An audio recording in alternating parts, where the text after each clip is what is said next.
Hi again. Thanks for letting me take a little break. As promised, the second chapter in one day. Oh my goodness.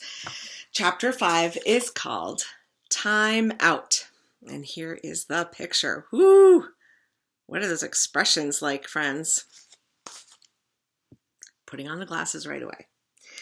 When we get home from the doctor, I am in huge trouble. My mom tells me I have to go to my room for timeout. I say, "You can just leave my dog food in a bowl outside my door. Woof!"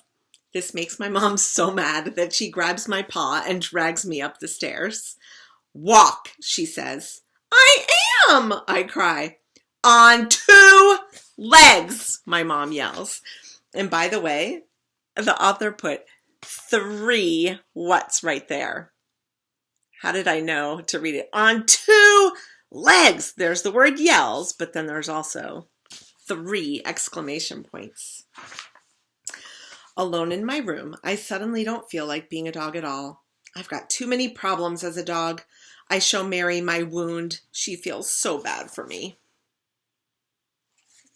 I put my nightgown back on, and then I open my bedroom door a tiny bit. I can hear my family talking about me in the kitchen.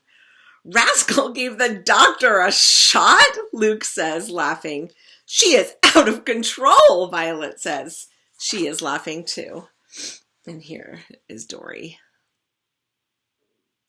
There's Mary. Looks like Mary's doing some yoga with Miss Jaffe, maybe. Then I hear an unfamiliar voice. "And she's still got a lollipop?" says the voice. Who was that? It sounded like a wicked old... Huh?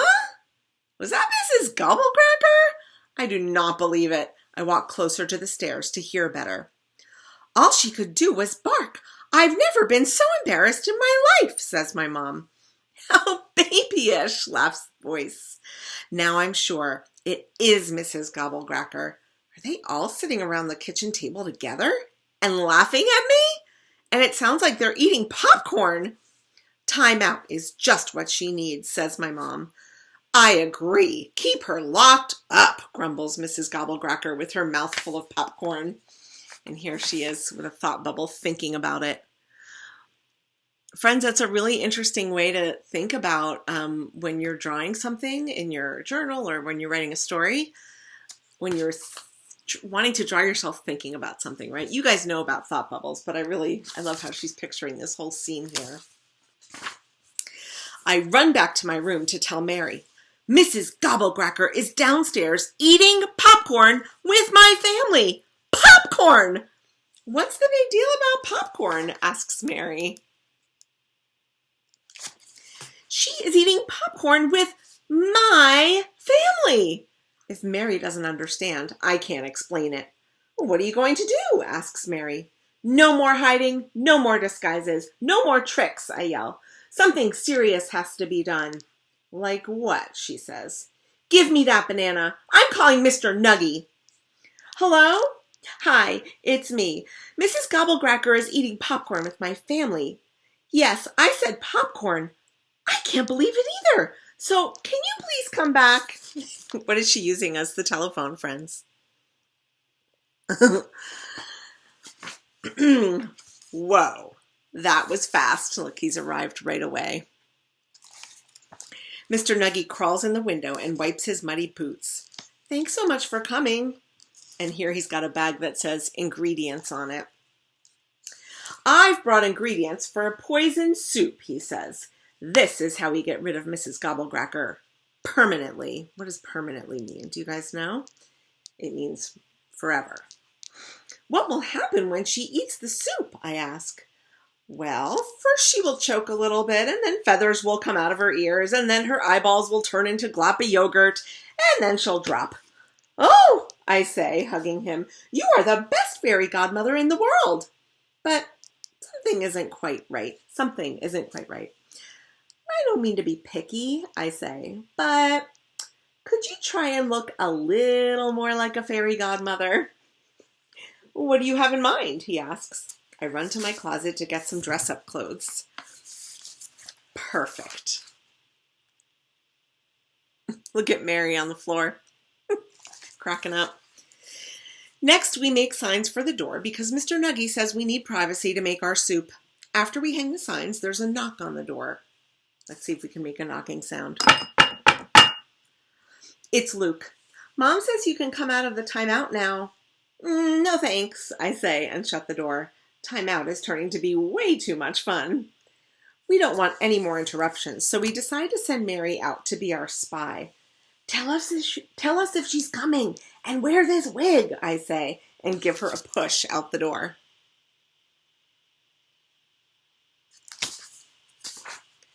Now that it's quiet, Mr. Nuggy and I finally start cooking. We make the deadliest, most delicious poison soup for Mrs. Gobblecracker's dinner. Yuck, she'll love it. Ingredients: black olives, electricity, dead wolf juice, blood tubes and tailbones, all the rotten parts of all the apples in the world, and of course, chicken broth. The rotten apples part reminds me of the when we sing Witch's Brew, apple course, turn that, you know that song? Okay. I can't remember where it says apple course, but I'm pretty sure it does. When the soup is ready, we carry it down to the kitchen while Mary keeps Mrs. Gobblecracker distracted. And here she is making faces at her.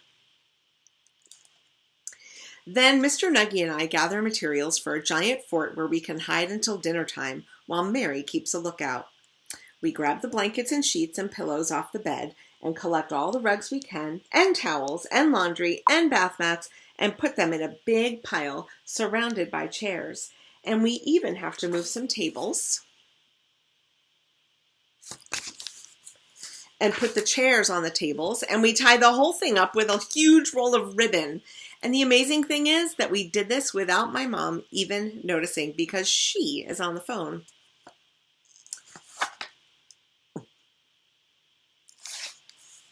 Dinner is ready, calls my mom from the kitchen. Of course, Mrs. Gobblecracker is the first to arrive. Okay, now's your chance, I tell Mr. Nuggy. Go talk to her. From the fort, I can hear them in the kitchen. Good evening, Mrs. Gobblecracker. Is that you, Nuggy? Nice dress. Thank you. I have an important message from Dory. You remember Dory, the baby you were coming for? She has agreed to go with you. Back to your cave. Forever. Great, because I almost forgot what I was doing here. Dory is just what I wanted. But after dinner, he says. No problem, she says. I'm starving. Now that it's safe for me to leave my hiding spot, I come to the table for dinner. I sit next to Mrs. Gobblecracker because I don't want to miss the moment when she chokes on her poisoned soup and drops. Hee hee hee. Mr. Nuggy and I make polite conversation. Do you like ice cream? I ask Mrs. Gobblecracker. I can't think of anything more disgusting, she says. Do you have a cell phone? Asks Mr. Nuggy. No, but I really, really want one, she says. Can you get me one? Says Mr. Nuggy, looking unsure what to say next. Do you have a cat? I interrupt. I ate my cat, she says. It was an accident. Oh, then I guess you aren't a vegetarian, I say. Yes, she says. I would eat a vegetarian. Is that what we are having for dinner tonight? We're having soup, says Mr. Nuggy. Just soup. Everything is going smoothly until my dad comes home from work and sits on Mrs. Gobblecracker. Watch out! Can't you see this seat is taken? It is, says my dad, looking confused. You are sitting on Mrs. Gobblecracker, I tell him. Can you please move? It's been a long day, says my mom to my dad. So friends, usually long is spelled L-O-N-G with just, one O, long. But here, the mom is saying a long day, long day.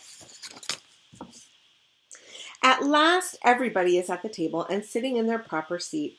Mr. Nuggy serves the soup. Mrs. Gobblecracker picks up her spoon and tastes her soup. I hope she likes it. Wow, I think it's going to work. She looks, oh my, not dead. And then Mr. Nuggy is saying, I don't believe it. And she's saying, yum.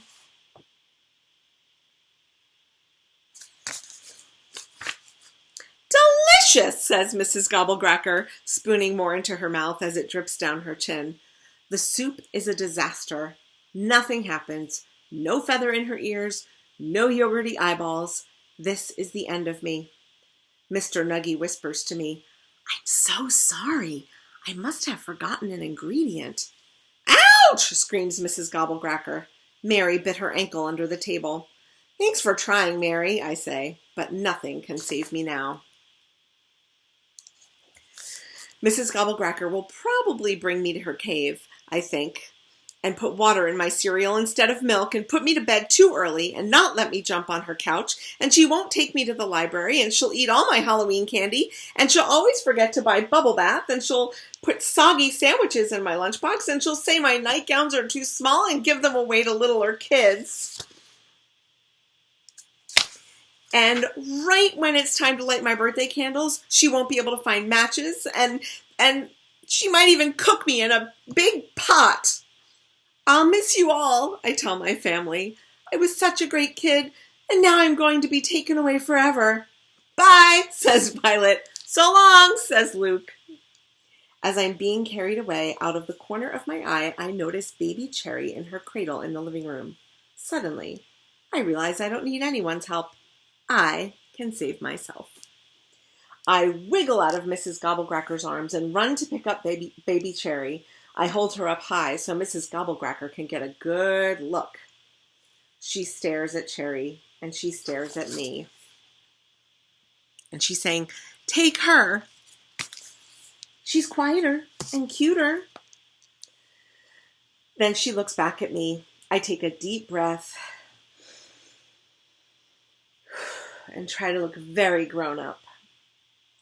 She says, grabbing Cherry from me. I open the door for her, and just like that, Mrs. Gobblecracker walks out the door with stupid old baby Cherry. And they're saying, we're free! Yippee! Then I hear screaming. It's my mom.